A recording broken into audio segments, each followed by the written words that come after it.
গতকাল রাত্রে গ্রেফতার হলেন সব্যসাচী দত্ত। কিছুক্ষণ আগে বিধাননগর মহকুমা হাসপাতালে তার শারীরিক পরীক্ষা করা হলো। বেরিয়ে কি বললেন দেখুন। দাদা কি বলবেন, আপনাকে গ্রেফতার করা হয়েছে? পুরোটাই ফলস ফেব্রিকেটেড। তিনি নিজেই বিধাননগর নর্থ থানায় 2018 সালে অ্যারেস্ট ছিলেন এবং বিভিন্ন সময় ফ্রড কেসে অ্যারেস্ট হয়েছে। সেই সময় তার পরিবারের লোক এবং একজন বিজনেসম্যান এসেছিলেন আমার কাছে, তারপরে 2018-এ বেল করিয়ে দেওয়ার জন্য। কোনো মামলাই নয়, উনি নিজেই এখানে আসামি ছিলেন। অভিযোগ তো কম করেছে তোলাবাজির অভিযোগে গ্রেপ্তার তৃণমূলের কাউন্সিলর এবং তার সাথে সাথে যেটা অভিযোগ যে সব্যসাচী দত্ত চেয়ারম্যান, তাকে গ্রেপ্তার করা হয়েছে এবং তাকে যিনি লিখিত অভিযোগ করেছেন যে তার কাছ থেকে 1,05,00,000 টাকা নেওয়া হয়েছে এবং সেই মর্মেই কিন্তু এই অভিযোগের ভিত্তিতে তাকে গ্রেপ্তার করা হয়েছে।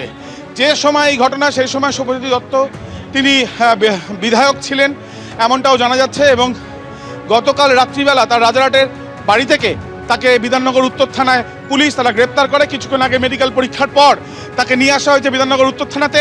আজকেই তাকে আদালতে পেশ করা হবে। একেবারে বিধাননগর উত্তর থানার পুলিশ গতকালই গ্রেফতার করেছে সব্যসাচী দত্তকে।